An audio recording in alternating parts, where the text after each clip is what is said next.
कुछ इठलाती कुछ कह जाती, ये जिंदगी ही तो है। किधर से गुजरे थे, कहाँ कहाँ भटके थे। कुछ भिगो गए थे, कुछ छूकर निकल गए थे। कुछ रुला गए थे, कुछ बहा ले गए थे। आओ गाते हैं तराने अनुभवों की दुनिया के।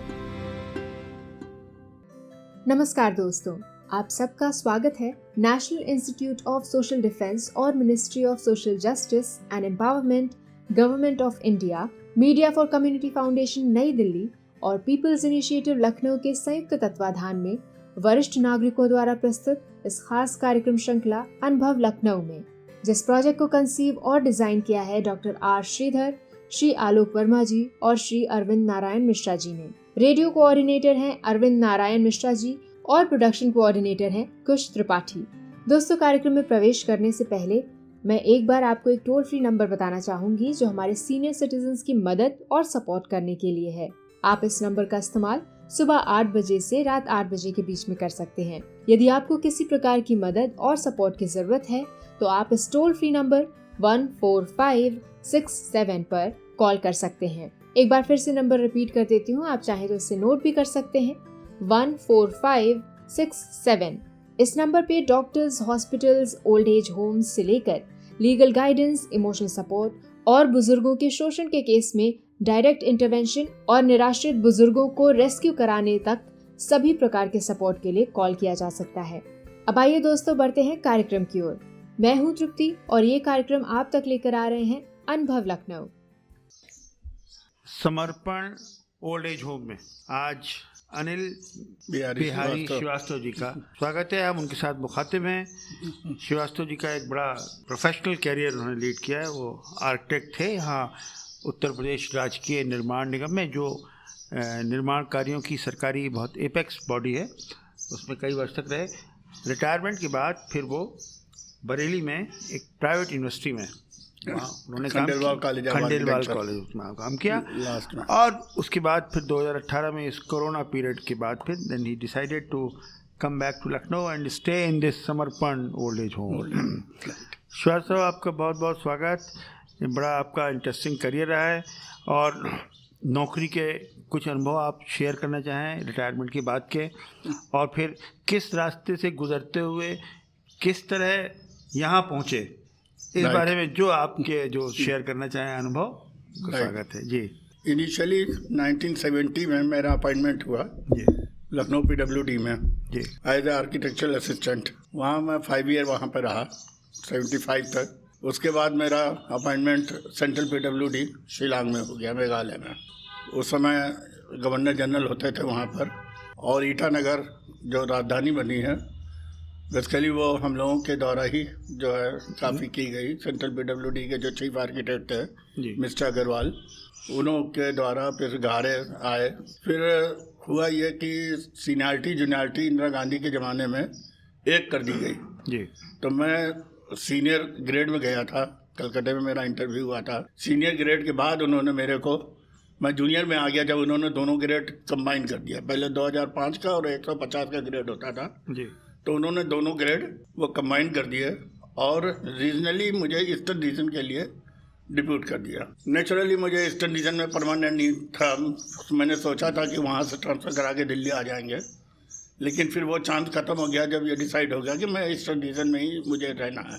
और फिर वहाँ की लाइफ ट्राइबल लाइफ थी, तो फिर हमने डिसाइड करके मैं कैसे भी करके वहाँ से लखनऊ आ गया। हुआ यह कि लखनऊ में मैं आया उससे बड़ी पोस्ट के ऊपर PWD में, तो लेकिन मैंने इंटरव्यू नहीं दिया था इस वजह से आर्किटेक्ट असिस्टेंट में कि मेरा ये अपॉइंटमेंट कहीं नीचे निकल जाए। हाँ, ऊंच नीच चलती रहती है डिपार्टमेंट में। तो उन्होंने मेरे को अपॉइंटमेंट नीचे पोस्ट पे कर दिया। और जब मैं आया यहाँ ज्वाइन करने तो उन्होंने कहा आपका अपॉइंटमेंट तो आर्किटेक्चर असिस्टेंट में हुआ है। हमने कहा मैंने तो इंटरव्यू नहीं दिया था इस पर। तो उन्होंने कहा नहीं, इसमें तो आपको इसे मिल गया। तो एक डिपार्टमेंट जब आप छोड़ के जाएं फिर लौट कर आप उसी डिपार्टमेंट में आए तो फ्रस्ट्रेशन की जो है पराकाष्ठा होती है।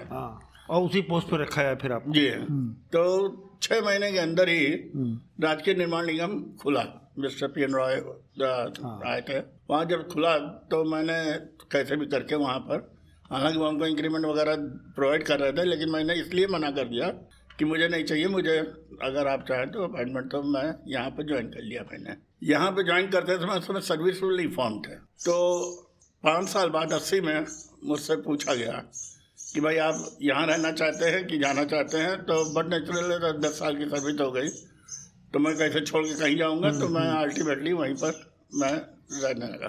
फिर ऊपर वाले की दया से निर्माण निगम में काम बहुत आने लगा बिल्डिंग का, और आपके दया से मैं सारे काम मेरे थ्रू काफ़ी गुजरे। मायावती जी के और मुलायम जी के उसमें कॉन्स्टिट्यूंसी में मैं हमेशा इनकी बिल्डिंग सफाई की जो बिल्डिंग थी वो हमने बनाई है। मायावती जी के टाइम पर आपका ये अम्बेडकर पार्क वगैरह में भी डिजाइन किया है। हाई कोर्ट बिल्डिंग लखनऊ की जो बनी है पुरानी, उसका टोटल रेनोवेशन मेरे हाथों से हुआ है। गेस्ट हाउस बने हैं, जो जुडिशली गेस्ट हाउस बने हैं, मथुरा में बना है, बनारस में बना है, इसमें भी जो है मेरा ही डिज़ाइन है। और मिस्टर मरे चीफ हाई कोर्ट के चीफ वो थे जज, उन्होंने काफ़ी तारीफ करने के बाद मुझे यहाँ पर डिप्यूट किया बनारस का कि गेस्ट हाउस वही बनाएंगे जो जिन्होंने मथुरा बनाया।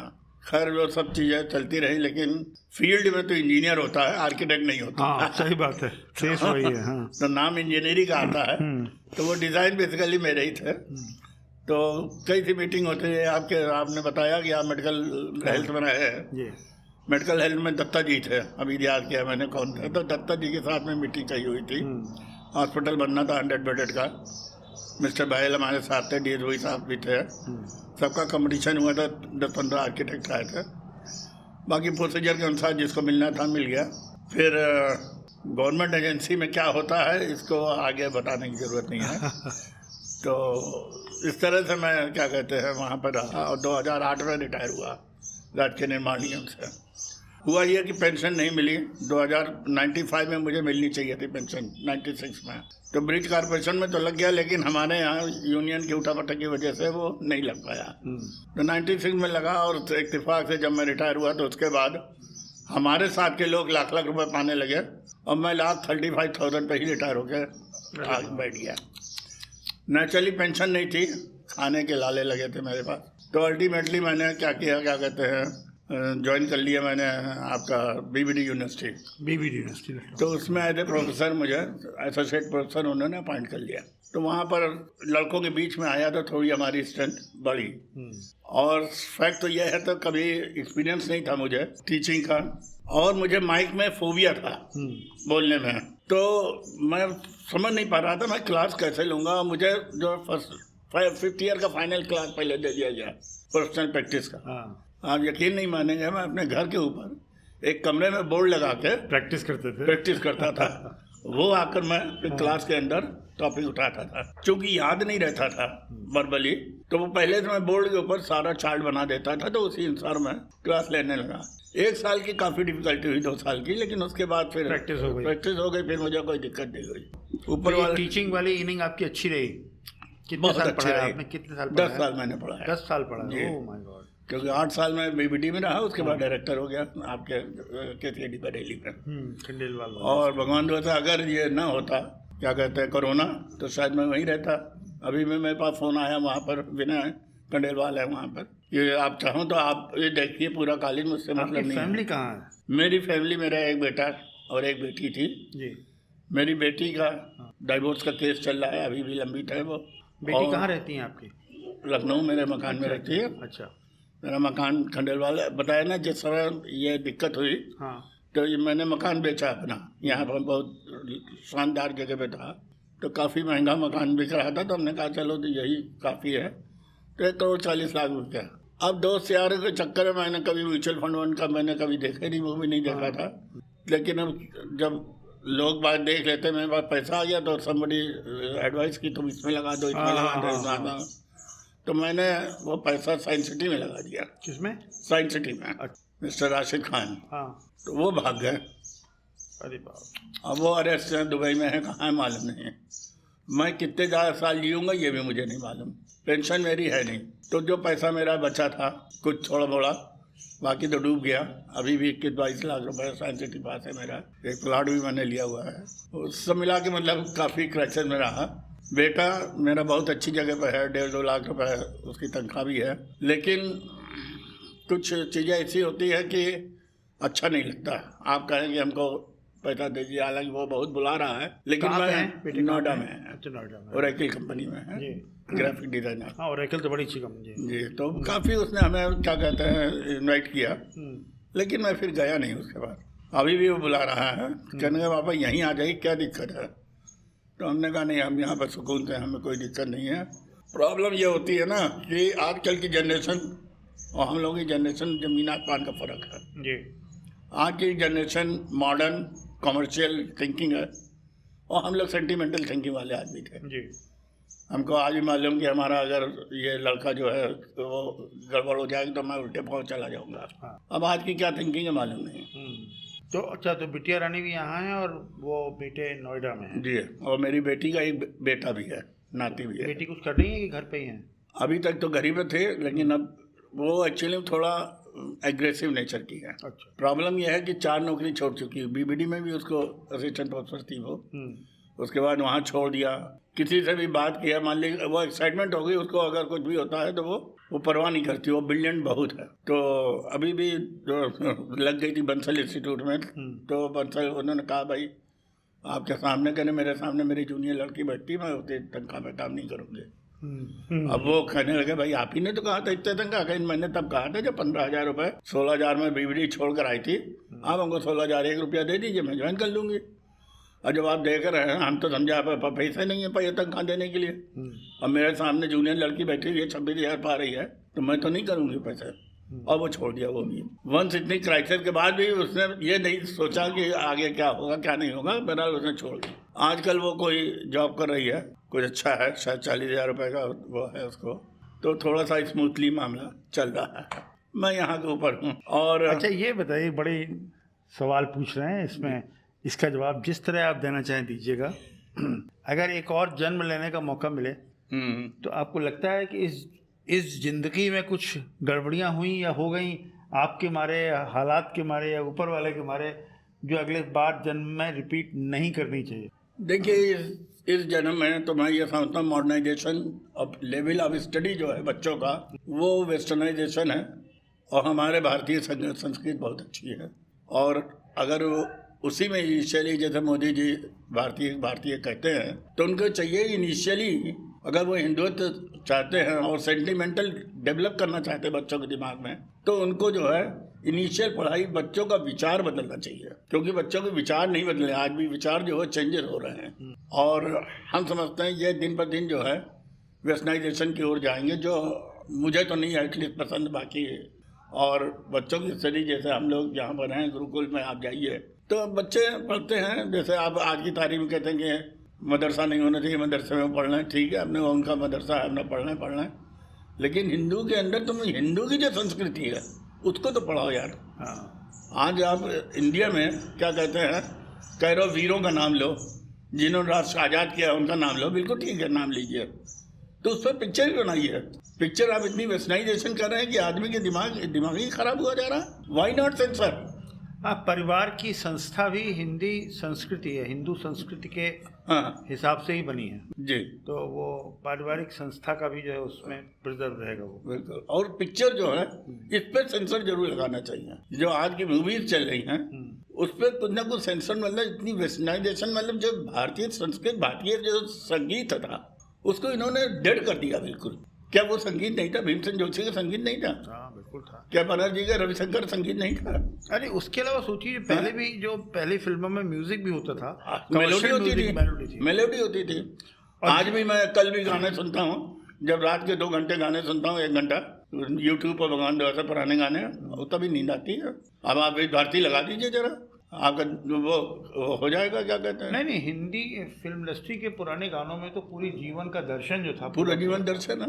वही तो नूर साहब कहते हैं ना, नूर साहब के गजाली नूर साहब हमारे कजिन लगते थे, कृष्ण बिहारी नूर, उन्होंने यही कहा, जिंदगी से बड़ी कोई सजा नहीं है, और मैंने जुर्म क्या किया ये मुझे पता ही नहीं। बहुत बढ़िया मतलब बोलते हैं।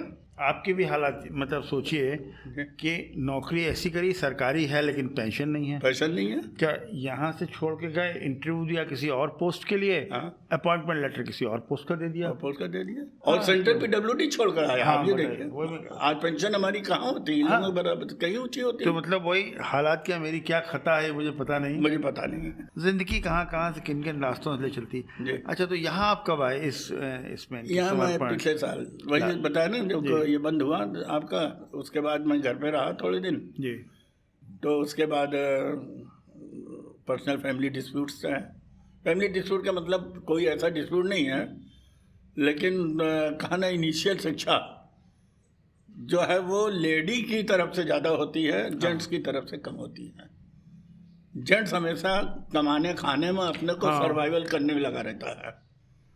और आपकी दुआ तो मैं बहुत अच्छी फैमिली से था, लेकिन कुछ ऐसा हालात हुए कि मुझे वहाँ से निकलना पड़ा। निकल के मैं एक कमरे में मकान में आ गया।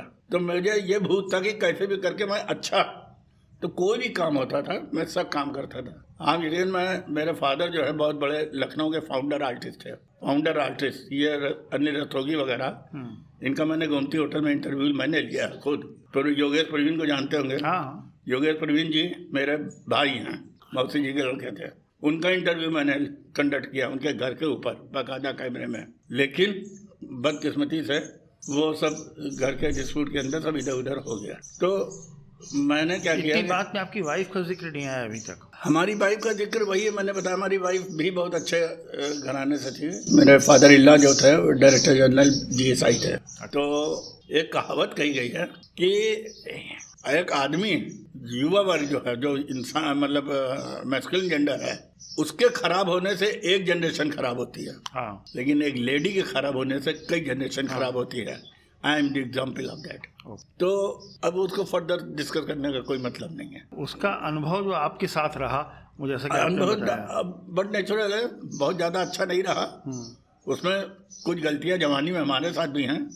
ये नहीं है कि मैं दूध का धुआं हूँ, और मैं ही नहीं, दुनिया के हर इंसान को हम समझते होती होगी, किसी की छुपी रहती है। तो शादी के कितने साल तक पत्नी का साथ रहा?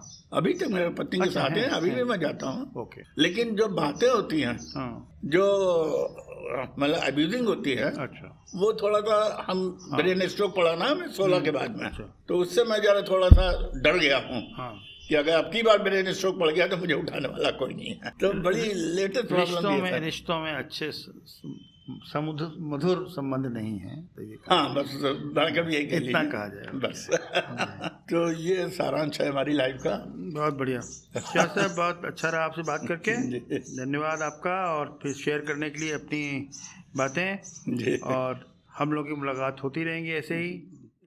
दोस्तों, फिलहाल वक्त हो चुका है आपसे विदा लेने का, और चलते चलते आपको एक बार फिर से अपने वरिष्ठ नागरिकों की सहायता और सपोर्ट के लिए जो Elder line toll free number है वो बताना चाहूंगी, 14567। इस नंबर पर आप सुबह 8 बजे से रात 8 बजे तक कॉल कर सकते हैं, और किसी भी प्रकार की सहायता आपको यहाँ पर प्रदान की जाएगी।